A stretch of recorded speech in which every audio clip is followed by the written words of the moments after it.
role na ginampanan mo? Ako po si Supergirl. Ako po yung hallucination ng mga batang hapon kapag sila ay nag-rugby. Hallucination? Ano rugby? Nai-imagine po nila ako. Like, ako po yung nagga-guide sa kanila.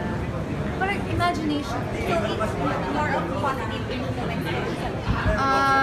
May iba po na positive. May iba din na Sobrang tikli lang po na. Like, pag naka-rugby lang talaga sila. Pero how do you feel na lang to be part of Hambog na the show 2015? Opo, ang tagal na nga po. Syempre po, sobrang saya ko po at parang honored na din dahil nakasali po dito.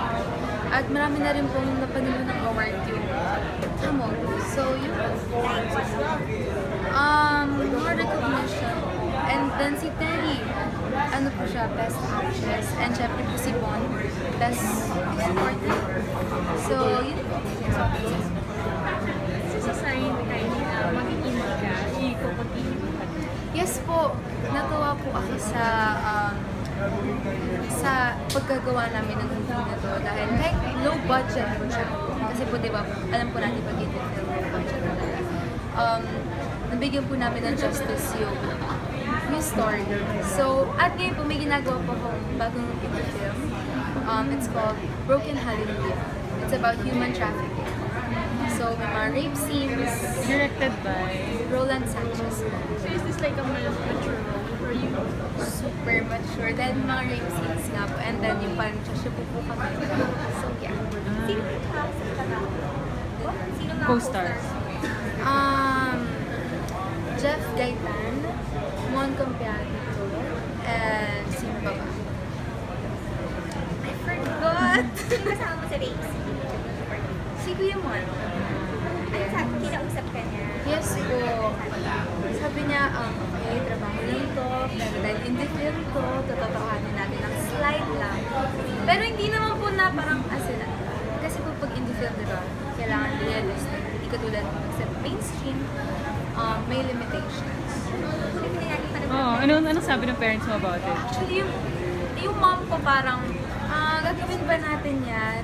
Pero yung dad ko parang, okay lang yan, challenge yan. Artista ka, kailangan mong gawin yan. So, supportive naman po sila. Why really, how do you want to see yourself in the future? That parang nire-reinvent mo yung sarili mo from being like yung Annalisa na child star. Yes.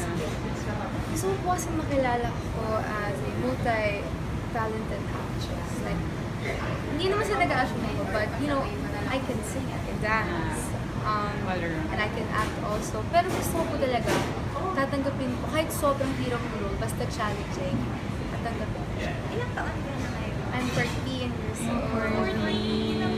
Any other projects we should look forward to? Coming up in Broken Hallelujah.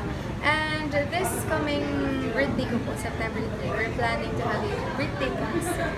Yes. So, ako? Saan? Sa Music Museum ata.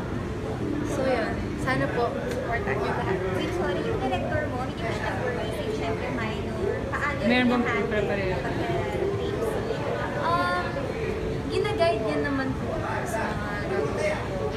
And, kumbaga po, bago ko po ito tinanggap, in-explain niya po sa akin kung ano yung mga nangyayari. So, ayun po. Tsaka, supportive naman po yung director, and sobrang cool niya. Ang galing kasi syempre parang for din yung iba gusto mga hindi proper role. Yes, mga Pero ikaw talagang off-beat. Just Opo. So ngayon yung direction mo is single, walang love team, hindi kami na-prepare. Meron po magiging love team, like Darren as well.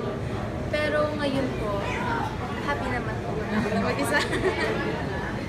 Mas masaya po siya kasi mas marami po ako na-explore. But you're still also mainstream. Of course po, I'm still. Thank you.